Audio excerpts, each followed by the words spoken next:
welcome to the Mind Muscle Connection podcast. It is me, Andy Chadwick, and I'm back with another podcast for you. We are doing this live on video as well as audio as well.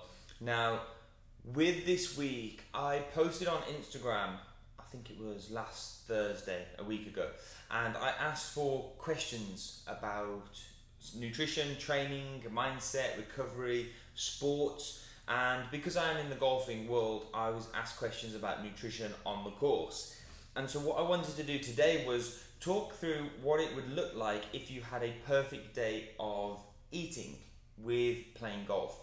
And when I put perfect day of eating, I should really put it in inverted commas because it's very difficult to have the perfect day for eating along with your golf performance.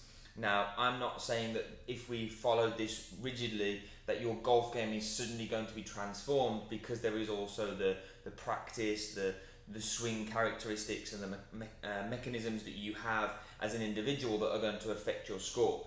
But if we make sure that our nutrition and our hydration are on point and in the right steps, it gives us a greater advantage over the field who may not be following those steps as well.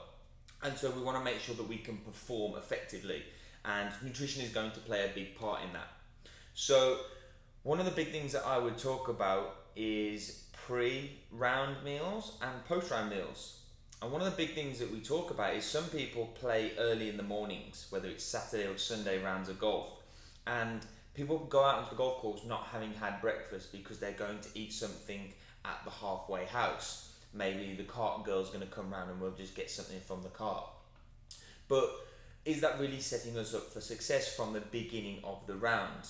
And oftentimes we look at it, well, no, actually it's not. We don't have energy available when we step on that first tee to be able to perform effectively from the beginning.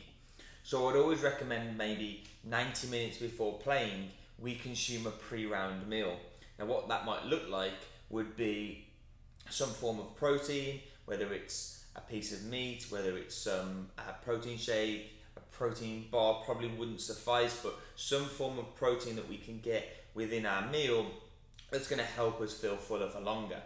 The other thing that I would look at is making sure we get some form of carbohydrates, and if we're playing in the morning, maybe some whole wheat bread, maybe some potatoes, whatever it may be, to just give us some carbohydrates that we can use while we're on the golf course. I would also look at getting some fats and some also veggies in that meal as well. So a perfect breakfast that you may find works really well in the morning would be something like some smoked salmon, maybe an egg or 2 eggs, a couple of pieces of toast, some spinach, and maybe some sauce to go along with it. So that might be a really good breakfast for someone before playing golf.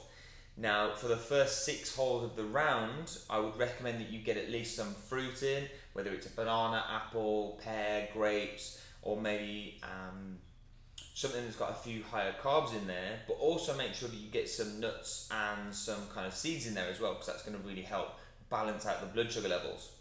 So try and have a good mix of the 2 snacks, and that's within the first 6 holes.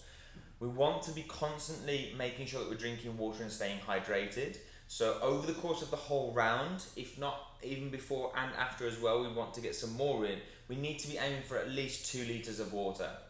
Okay, if you work in ounces, I'd probably recommend that needs to be around 64 ounces for the whole kind of 4.5, maybe 5 hours that we're playing golf. The second 6 holes, this is again where I'd probably look at getting some form of protein in along with some fats as well, to obviously make sure that we've got energy and we're staying sustained throughout the round and our blood sugar levels aren't spiking too high. So that may be a protein shake or a protein bar. It may be some nuts again if we're kind of finishing off the pack. You may also look at just having some form of some carbs in there that's going to give you a little bit of a kick but not too much, depending on how long you're going to be out on the golf course.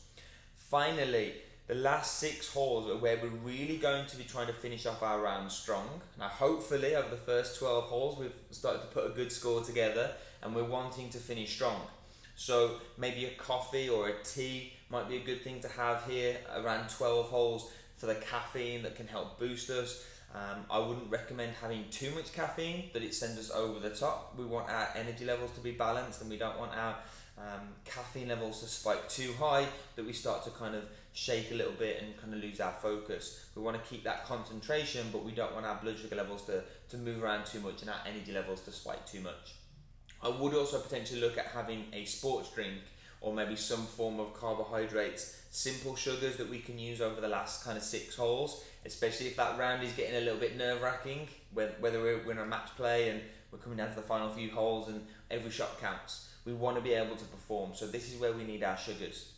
We want to be able to make sure that we're prepared and we're ready to be able to hit those great shots, and that's where we need our blood sugars to be nice and balanced, if not kind of energy available to obviously deal with the nerves. And then as soon as we've finished our round of golf, so we've played all 18 and we're coming off and we're maybe going into the clubhouse, or we're maybe going to have a meal afterwards at a restaurant or when we get home, I would also recommend, or definitely recommend should I say, having some form of balanced meal again. We want to make sure that we're getting our protein levels back up and kind of putting more protein back into the body to help with that recovery. Golf is seen as a kind of gentleman's sport and kind of relaxed, when actually it can be very physically, or is very physically demanding on the body.